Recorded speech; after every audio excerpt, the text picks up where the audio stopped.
Vamos a escuchar la palabra del Señor en Apocalipsis capítulo 3. Empezamos en esta tarde la sexta carta que Cristo escribe a su iglesia y en esta ocasión se refiere a la iglesia que está en Filadelfia. Esta no es la Filadelfia de Estados Unidos, la Filadelfia del Asia Menor. Y esta Filadelfia estaba después de Sardis, a 50 kilómetros. Por tanto, posiblemente estamos viendo que el orden que las cartas se están mostrando aquí corresponde con el recorrido postal normal de aquella época. Una carta partiría de Éfeso y correría por el resto de ciudades tal como se está dando.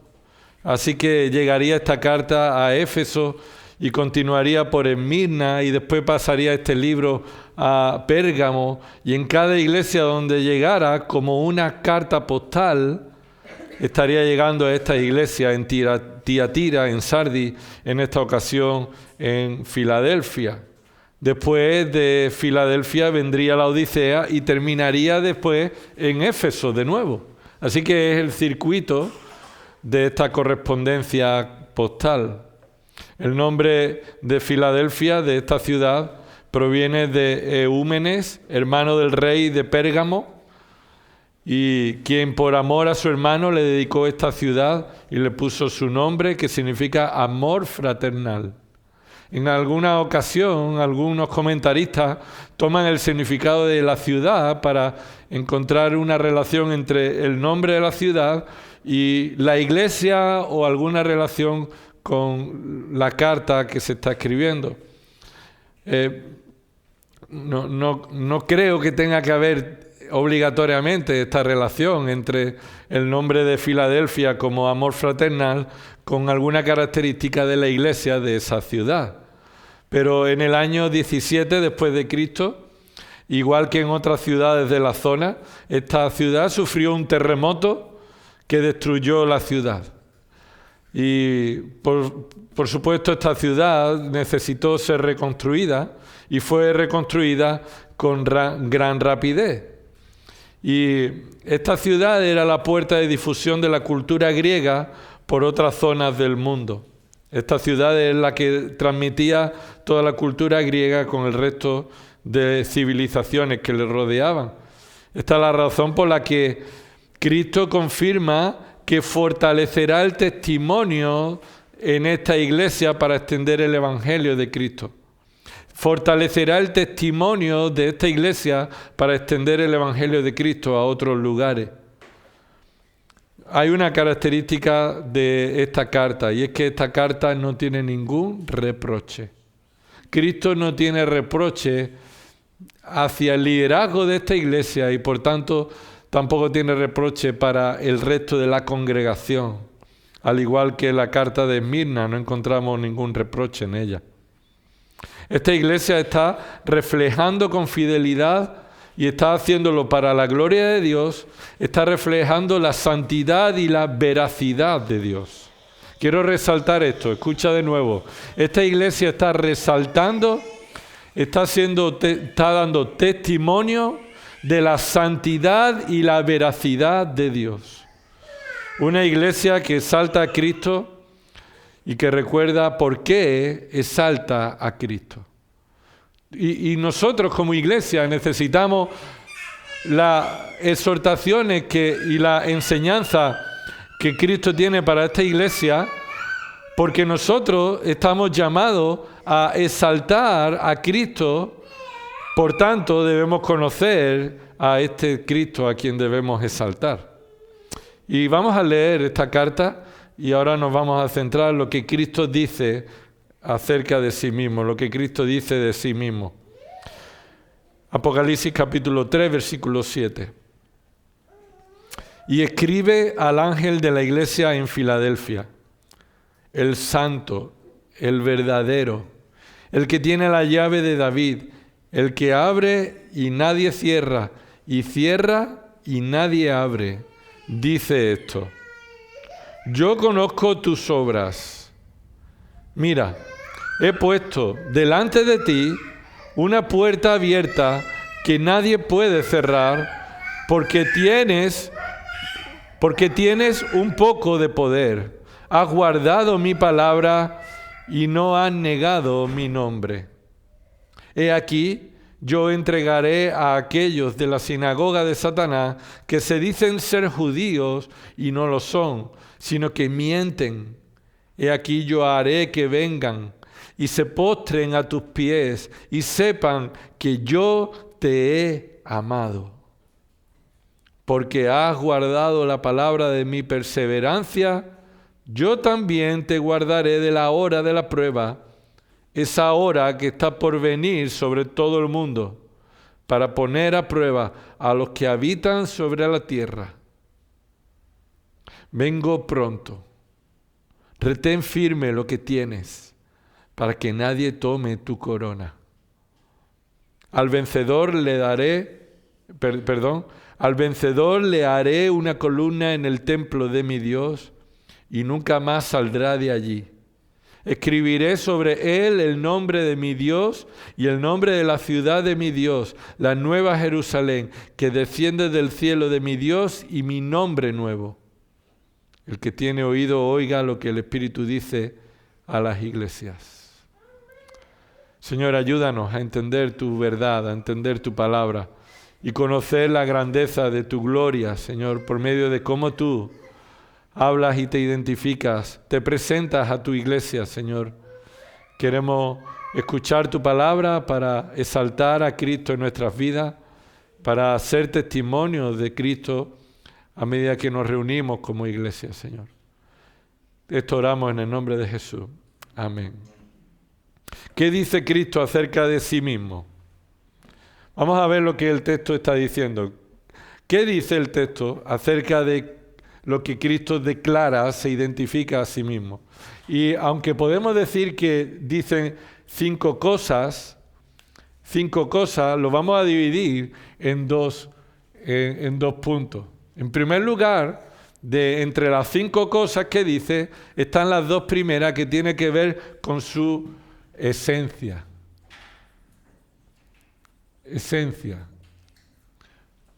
Con su naturaleza. Y eso se ven ahí, versículo 7, el santo, el verdadero. El santo, el verdadero. Eso es lo primero que observamos en el texto y lo debemos resaltar, reseñar, que estas 2 cualidades están hablando de la esencia de Dios. Las otras 3 cosas que se dicen son de su obra, de la obra de Cristo. Tiene que ver con lo que Cristo va a hacer, con lo que Cristo tiene y va a hacer con lo que tiene. Y mira lo que dice ahí. Primero, su obra tiene que ver con lo que tiene. ¿Tiene el qué? ¿Qué dice ahí? La llave de David. Tiene la llave de David. Así que por la razón de que tiene la llave de David, él va a hacer 2 obras. Y tiene que ver que él va a abrir. ¿Qué se hace con una llave? Pues se abre y también se cierra. Y ahora, una vez que hemos observado el texto y hemos dividido lo que dice ahí, vamos a ver qué significa. ¿Qué significa que Cristo se presente a sí mismo como el santo, el verdadero y aquel que tiene la llave de David, abre y cierra? Y en primer lugar, lo que Cristo está diciendo de manera general, en primer lugar, es que Cristo es completamente Dios. Esto es lo que significa. En su esencia, lo que Cristo está resaltando es que Él es completamente Dios. Él es completamente Dios. No es menos que Dios. Él es Dios. Y esto no es nuevo para nosotros, ¿verdad? Pero Cristo se lo recuerda a esta iglesia, así que esta iglesia necesita recordar que Cristo es Dios y utiliza para decir eso dos atributos que de manera intrínseca y de manera perfecta se encuentra en Dios. Observa el versículo 7. Está esa lista de dos grupos de características que Cristo dice acerca de sí mismo. El primer grupo tiene que ver con sus atributos únicos de Dios. Es decir, parte de la perfección de Dios es ser santo y es ser, ¿qué? Verdadero. El segundo grupo, lo hemos dicho ya, es su característica, es lo que Él va a hacer, su capacidad. Él tiene la llave y va a abrir y cerrar. Pero en este momento, en los atributos, para comprender por qué la iglesia de Cristo necesita recordar tales verdades de Cristo para glorificarle en la tierra, Cristo les recuerda que Él es santo. Ahora yo te pregunto, ¿eso es lo que dice el texto? ¿Que Él es santo? Míralo. Cristo dice, yo soy santo. Bueno, Cristo no dice yo soy santo. Cristo dice yo soy el santo, que no es lo mismo. Esto significa que Cristo es el santo, no solamente significa que Él es puro y sin pecado, sería una consecuencia práctica, sino que esto significa que la palabra santo significa es el que está apartado. La palabra santo significa apartado para un propósito o dedicado. Es decir, apartado entre todos como algo único. Esta es la santidad, esto es lo que significa ser santo. Y como consecuencia implica apartado del pecado. Pero santidad no significa directamente puro. Santidad significa apartado de una categoría única, dedicado y apartado de todo lo demás. Y en otras ocasiones se ha usado esta palabra para referirse a atributos comunes, ser apartado para un uso exclusivo. Recuerda, por ejemplo, en la palabra de Dios encontramos personas santas, ¿sí o no? Personas santas, es decir, tú y yo somos santos, pero en el Antiguo Testamento también vemos personas santas, dedicadas para el sacerdocio o dedicadas por los levitas para servir y ayudar a los sacerdotes. Vemos también utensilios santos, ¿sí? Las tenazas y los cuencos, y todo esto será santificado. ¿Qué significa? ¿Será sin pecado? No, será dedicado exclusivamente para Dios, apartado para un uso exclusivo. Hay lugares santos. Recuerda cuando Dios le dijo en medio de la zarza a Moisés, quita las sandalias de tus pies, porque el lugar donde está es que... Pero el lugar santo, ¿por qué? Porque Dios está allí. Es un lugar donde Dios está. Y es una muestra de un lugar apartado para que Dios se manifieste en ese lugar. Y hay un lugar en el tabernáculo, donde era un lugar donde en el lugar santísimo solamente el sumo sacerdote podía entrar una vez al año y no sin sangre para presentar el sacrificio. Así que había lugares apartados, utensilios, incluso animales santificados. Y esto es apartados del resto de los animales para ser sacrificados, dedicados a Dios. Pero ninguno de estos que hemos dicho, lugares, personas, cuencos o utensilios o animales, ninguno de estos, escucha, porque aquí está la clave, ninguno de estos son santos por sí mismos. Ninguno de estos son santos por sus atributos, por su merecimiento o por algún mérito, algo en que su naturaleza lo muestra santo. Es más, ni siquiera los animales que no tenían defecto eran santos porque no tenían defecto. No, Todos los animales que no tenían defectos no eran santos. Pero estaba diciendo Dios, no vas a coger a un animal santo para dedicarlo que no sea perfecto. No me vas a presentar un cojo.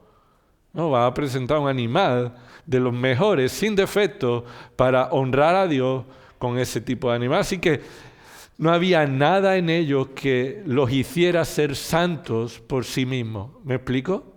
Nada hay santo por naturaleza. Dios está apartado del resto de la creación por naturaleza. Él es el santo. Él es el único que por sus perfecciones y su gloria y por sus atributos y por su obra es el único que está en una categoría apartada del resto. Podríamos decirlo, es el creador y todo lo demás es la creación. Él es perfecto en todos sus atributos y todos los demás no llegamos a ellos. Así que Dios es santo por naturaleza. Esto implica que por todas sus perfecciones, Dios es único y trascendente. Es decir, inalcanzable para nadie. Aunque ninguno de los atributos de Dios debe ser exaltado por encima de otros atributos, por ejemplo, me refiero, la fidelidad de Dios no puede elevarse por encima del amor de Dios, ni la ira de Dios puede elevarse por encima de la misericordia de Dios. Dios es perfecto en todos sus atributos y ninguno de sus atributos debe ser destacado. Pero si vemos en la Escritura que la santidad se destaca. En ningún lado de la Escritura vemos que Dios diga o Dios se hable de Dios como el amor, amor, amor, el fiel, el fiel, el fiel, el misericordioso, misericordioso, misericordioso. Pero en muchas ocasiones encontramos que a Dios se le llama como el santo, santo, santo. Aquí hay un énfasis bíblico en que la santidad de Dios resume toda su perfección. Es por esa razón que Él por naturaleza es único. Por eso Él no se llama que es santo, porque a alguien lo ha santificado, o porque la iglesia santifica a Dios. No, Él es el santo. Eso es un artículo exhaustivo, único, el único santo, el que por naturaleza es santo. Y pensar que eso no está hablando solamente de Dios Padre, sino que Cristo se está presentando a sí mismo como lo que se ha identificado a lo largo de la Escritura como Dios Padre, y Cristo dice, yo también soy el santo. Yo soy el santo. Así que Dios Hijo, que se hizo hombre, el hecho de que Él se hiciera hombre no debe estar acompañado de olvidarnos que Él nunca dejó de ser Dios.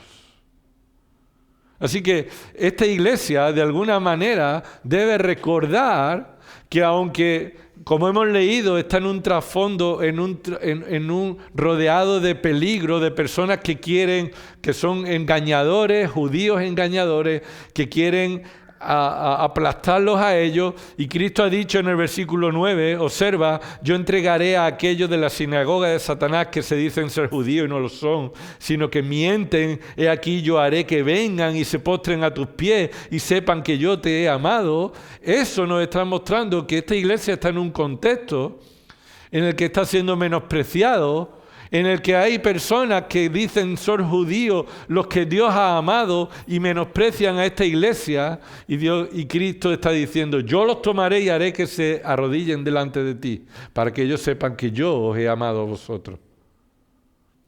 Y ellos deben recordar que esto lo está diciendo el Dios, el Santo, Cristo.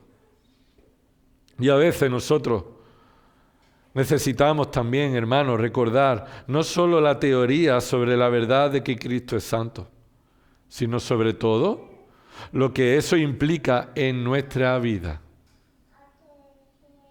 Hemos sido salvados para ser transformados a la imagen de ¿quién? ¿Qué dice Romanos 8:27? Sí, es un buen texto para que aprendas de memoria. Romanos 8, 27 y 28. ¿Te suena? Y a lo mejor lo puedes saber, pero es un buen texto para poder recordar. Y dice Romanos 8, 27, y aquel que escudriña los corazones sabe cuál es el sentir del Espíritu, porque Él intercede por los, ¿qué dice? Por los santos. Pero ha dicho en el versículo anterior que Él conoce que somos débiles.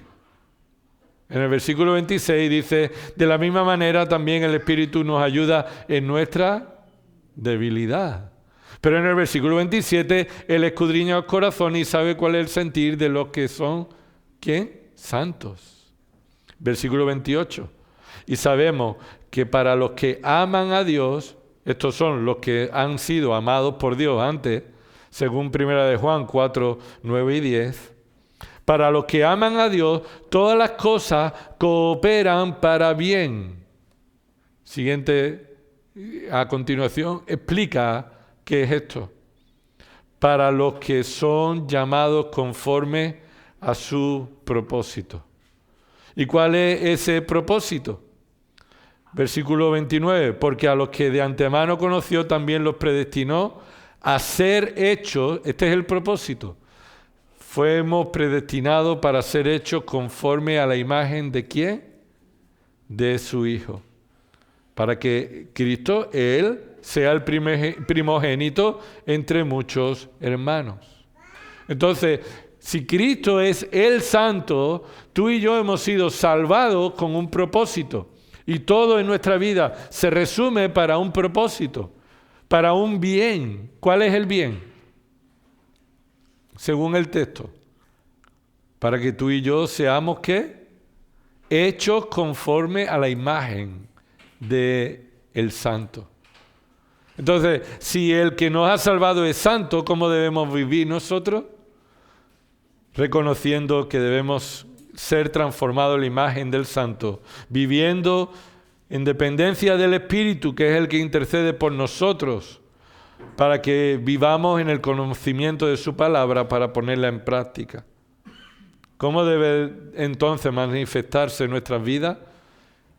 No en el legalismo religioso, no en la hipocresía, sino por medio de la obra que Cristo hace en nuestros corazones, cambiando nuestros deseos, nuestra voluntad, nuestros planes, nuestros anhelos, nuestros gustos, nuestras preferencias, nuestro tiempo, nuestros recursos, todo, cambiándolo todo para que seamos como el Santo. La segunda forma en la que Cristo se resalta su perfección como Dios tiene que ver con que es el verdadero. Verdadero aquí es un adjetivo que indica una característica que es Cristo por naturaleza. Por naturaleza Él es conocido como el verdadero. Significa literalmente el resultado de la verdad. Entonces aquí Él no está diciendo yo soy la verdad. Aquí Él está diciendo yo soy el resultado de la verdad. Va más allá de una verdad intelectual. Yo soy la verdad puesta en práctica. Yo soy lo genuino, lo verdadero.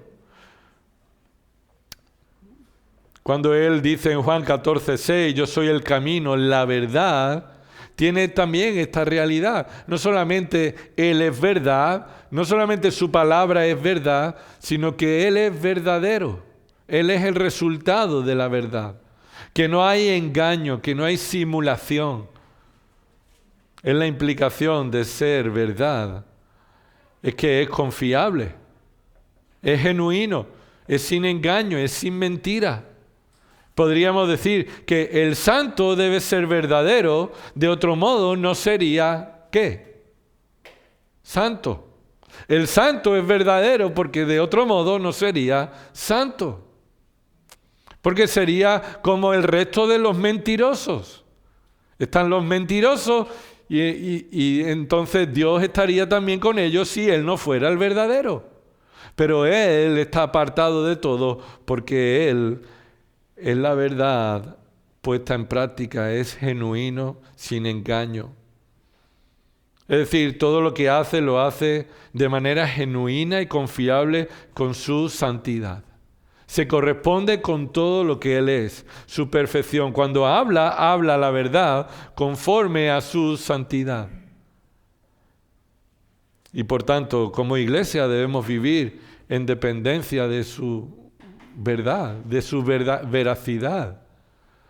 ¿A quién ha defraudado Cristo en algún momento en la historia?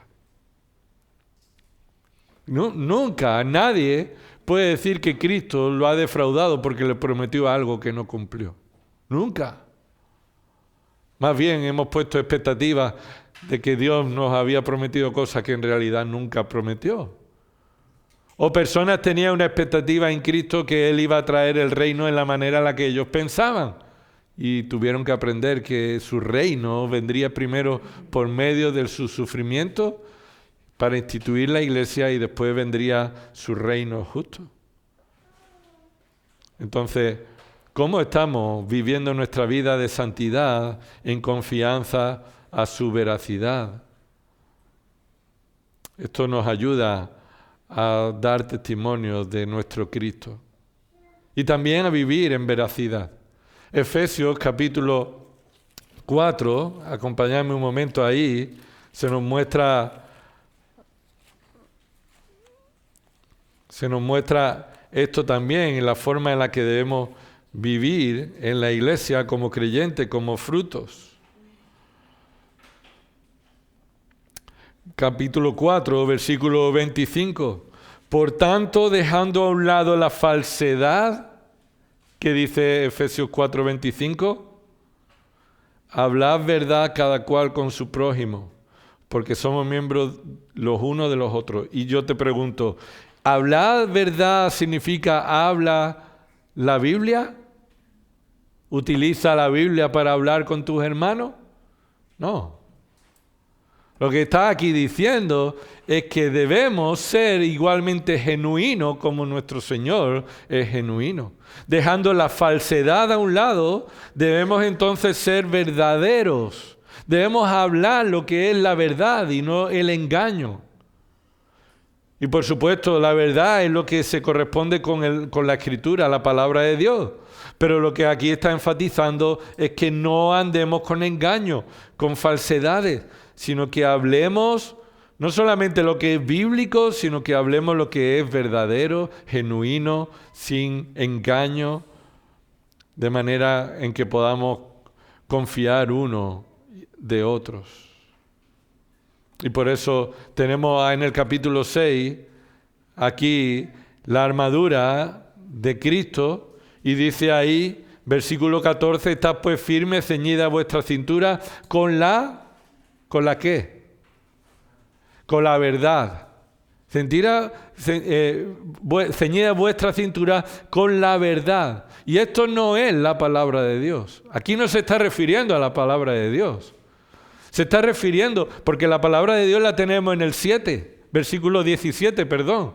En el versículo 17 tenemos la palabra de Dios, que es la espada del Espíritu. Entonces, ¿el cinturón qué es? ¿La verdad a qué se refiere? Se refiere a esta veracidad, a lo que es genuino, a lo que es cierto, verdadero, conforme a la palabra de Dios y conforme a la ausencia de todo engaño.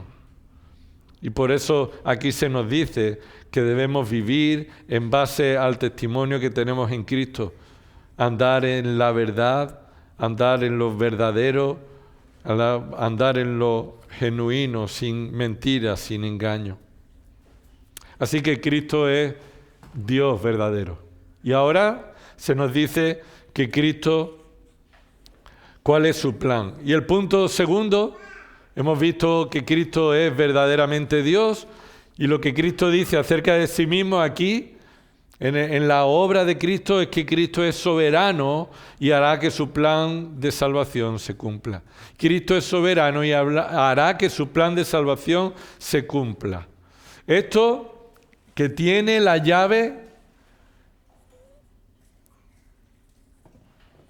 de alguien concreto, de David, significa esto soberanía. Esto es su significado, soberanía. La llave de David significa soberanía. Obsérvalo, versículo 7. La llave de David, el que tiene la llave de David, es la segunda parte de esta explicación.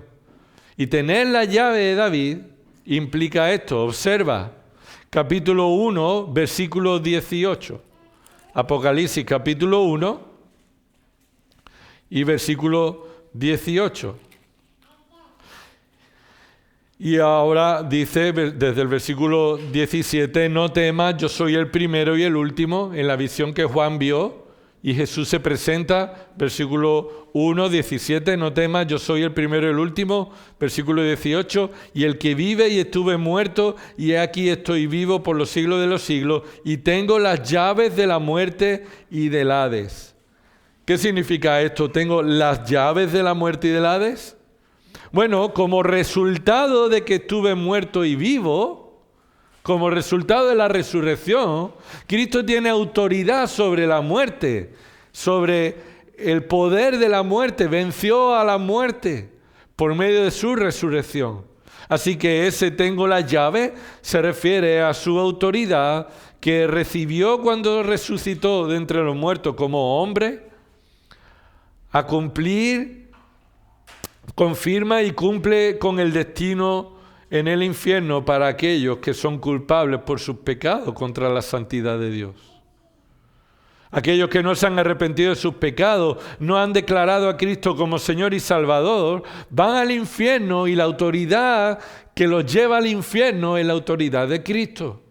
Él tiene autoridad sobre aquellos que van a ir al infierno y los puede encerrar allí. Nadie podrá sacarlos de allí, porque Él tiene la llave. Nadie los podrá librar de allí. Serán echados allí por aquel que tiene la autoridad para abrir y cerrar. Ahora, escucha, esta carta a Filadelfia no se refiere a esta llave.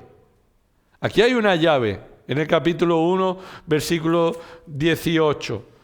Pero más bien, dos llaves, las llaves, o por lo menos plural. Versículo 18, capítulo 1, 18. Tengo las llaves del infierno y del Hades. Pero en el capítulo 2... en el capítulo 3, versículo 7, dice, yo tengo la llave. Y quiero llamar la atención a esto, en singular, una llave. No son las llaves de David, es la llave de David. Cristo aquí no se refiere a la llave de la muerte y el Hades, sino a la llave de David. ¿Y qué significa esto? Escucha, esto es una clara referencia a la autoridad, escucha, la autoridad del hijo legítimo de David prometido en el pacto de Dios con su siervo. Dios hizo un pacto con David y el pacto incluía que uno de sus simientes sería quien establecería un reino soberano y justo en la tierra. Así que cuando Cristo dice yo tengo la llave de David, está haciendo la referencia a que Él es el único que cumple con autoridad las promesas que Dios hizo con su siervo David. Él tiene la autoridad para dar acceso y asegurar la entrada a su reino a todo aquel que ha sido traído por el Padre al Hijo para que reciba vida eterna. ¿Quién entra al cielo? Aquellos que por la gracia de Dios han sido traídos al Hijo, han recibido vida eterna por medio del arrepentimiento y la fe que han recibido del Espíritu Santo. Y entonces Cristo les da acceso, tiene la autoridad para asegurarles la salvación. Apunta esto, Isaías 22, 22, no vayamos allí por tiempo, pero yo te lo leo. Isaías 22, 22 dice esto, entonces pondré la llave de la casa de David sobre su hombro. La llave era tan grande que necesitaba ser puesta sobre el hombro. Esto es un lenguaje figurado, pero que evoca a la imagen de autoridad que una ciudad fortificada tiene. Y el que tiene mayor autoridad recibe esa llave que abriría y cerraría la puerta de la ciudad. Y Dios dice, pondré la llave de la casa de David sobre su hombro. Y esto se está refiriendo sobre el hombro de Cristo, el Mesías, el hijo de David. Y dice Isaías 22:22, cuando Él abra, nadie cerrará. Cuando Él cierre, nadie abrirá. ¿Te suena algo? Pues Cristo sabe qué se ha dicho de Él. Y Cristo dice, yo soy el que tengo la llave. El único que puede tener la llave. Esto significa, Cristo tiene la autoridad soberana para asegurar la salvación. Él tiene la llave de David, asegura la salvación de los que entran en su reino. Cristo es la puerta y es la llave. Cristo es la puerta del rebaño, también es la llave, es aquel que tiene la llave para que el pecador redimido por su sangre pueda entrar por los méritos de Cristo a su reino eterno. Y esto no es solo una esperanza, hermano. Esto no trae solamente esperanza al creyente, sino una esperanza asegurada. No tengo la esperanza, tengo la certeza, la esperanza asegurada, una promesa cumplida de vida eterna por la veracidad y por el santo que tiene la autoridad, la soberanía para llevarme a su reino. Mateo 16:19, yo te daré la llave del reino de los cielos, y lo que ate en la tierra será atado en los cielos, lo que desate en la tierra será desatado en los cielos. Y Cristo aquí está hablando de esa autoridad que le dará a Pedro para comenzar la predicación del Evangelio en Hechos capítulo 3. Así que a partir de esa referencia de autoridad, de una llave para empezar la evangelización, que Pedro cumple en Hechos, es lo mismo que vemos como la autoridad que Cristo tiene por ser el santo, el verdadero. Ahora, hacemos esta pregunta. ¿Por qué se presenta Cristo a sí mismo al anciano de esta iglesia en Filadelfia como el santo y el verdadero? ¿Por qué se presenta a sí mismo como aquel que tiene la autoridad del Dios verdadero y que tiene la autoridad soberana? Mira, escucha. Porque esta iglesia debe recordar que debe seguir dando testimonio de Él. Debe recordar que debe seguir guardando la palabra de Él. Que debe seguir cumpliendo y confiado en las promesas de Él. En la obra de Él. En la salvación que Él nos ha provisto. Dios traerá juicio a esta tierra en la gran tribulación. En la última semana de Daniel, antes de que Cristo establezca su reino milenial justo en la tierra.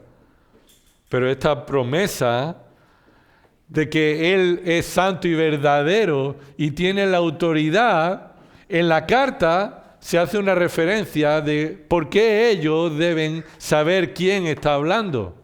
Y obsérvalo conmigo ahí en el capítulo 3, versículo 10. Dice ahí, versículo 10, capítulo 3, versículo 10.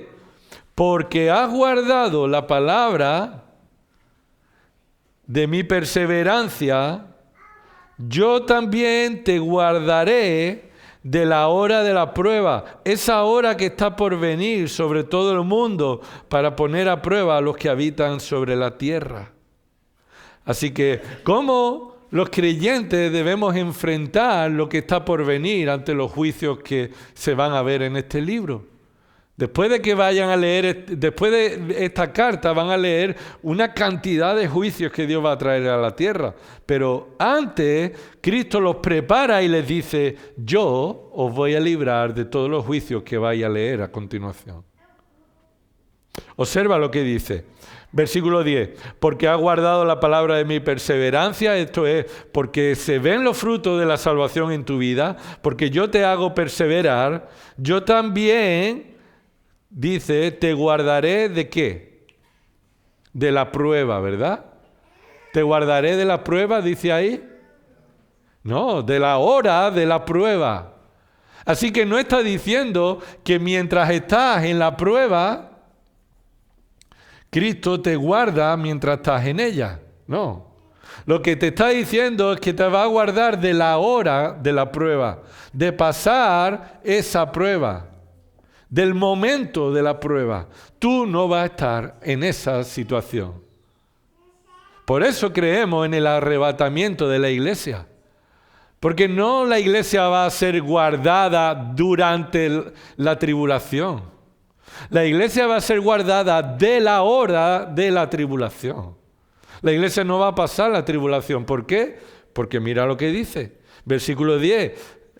Yo te guardaré de la hora de la prueba. Y lo explica. Esa hora que está por venir sobre todo el mundo. Y observa lo que dice, para poner a prueba a los que habitan en la tierra. Y ahí pone, habitan en la tierra significa los que están arraigados en la tierra, los inconversos. Así que habrá un tiempo en el que Dios va a traer juicio sobre esta tierra, pero no sobre la iglesia. La iglesia, Cristo le ha prometido que le va a proteger, le va a guardar, le va a salvar de esa hora, de ese tiempo de sufrimiento. Y terminamos, Apocalipsis 6:10. Apocalipsis 6:10.